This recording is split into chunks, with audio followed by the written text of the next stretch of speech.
Here's another example of how to write a solo blues piece. We had talked about different parts of the scale and making up a phrase. And one of them we already covered was where we go from the C sharp, E, F sharp, G.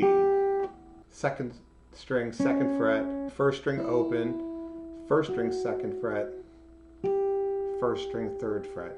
And that's our step and a half, step, half step. Each fret, of course, is a half step. There's our step and a half, our step, and our half step. We already have a blues that follows that. I thought I'd write a simpler one, melodically speaking, where we go from the G sharp, B, C sharp to D. Of course, we're in the key of E. G sharp to B, there's our step and a half. Then our step to C sharp, and our half step to D.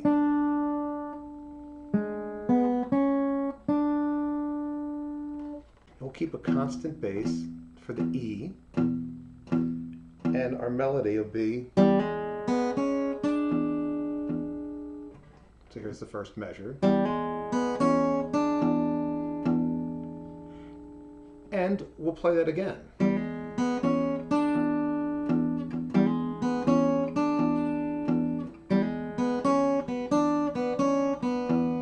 And of course we answered it with something a little bit different, still keeping to those notes, just for our phrasing purposes and just to write something simple. Of course we can do more complex things as well.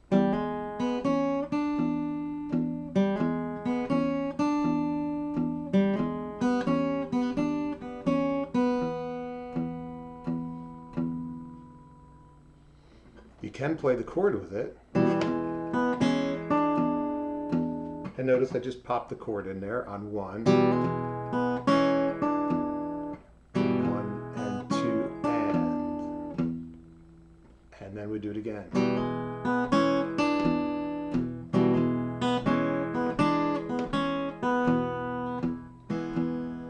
You could also fill in with the chord in between. Now when we go to the A, if we want to keep that, we've now run into an issue because we need to make an adjustment. We can't play the G sharp with the A. Nice pretty sound, it's not a bluesy sound, and we're already playing an A7. So we're going to end up with that sound. So we're going to use a G natural.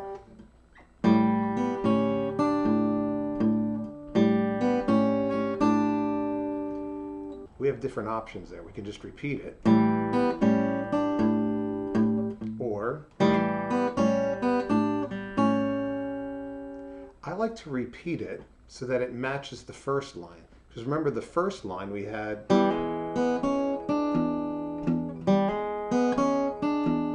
then we answered it. Do the same thing with the A, with the adjustment, and then answer it on the E chord.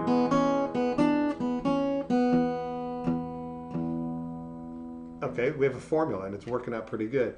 Now we get to the B7th. We want to keep those notes. I don't want to put that D on the B7th chord, be a B7 sharp 9 like the Hendrix chord, but I don't hear that on this song, so I'm just going to play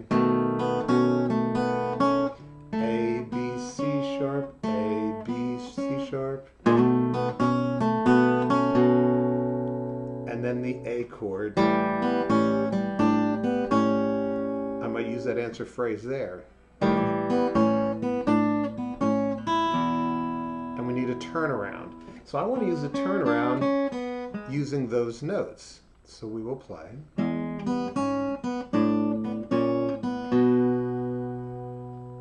We've played over and over again. We need something different. Let's get that D into this with a, and you've heard that before. I'm only strumming to the second string.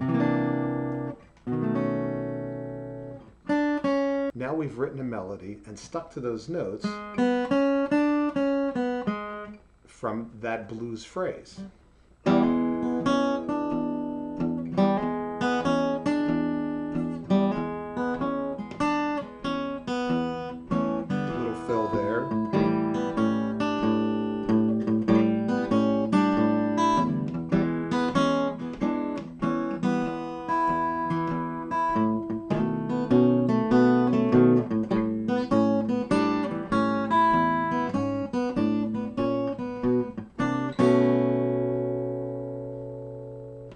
And there's our first level. We can add that type of bass, more like a Atkins or Travis picking. And we'll look at that. We can also add maybe a walking bass or a boogie bass.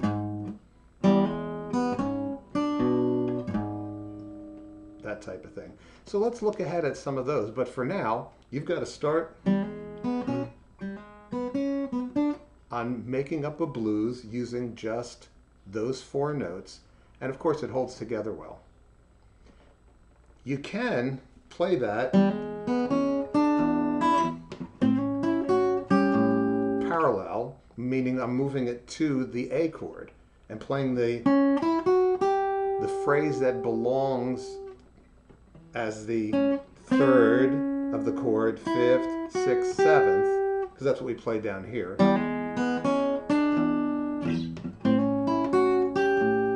And actually that's this phrase that we talked about in the beginning.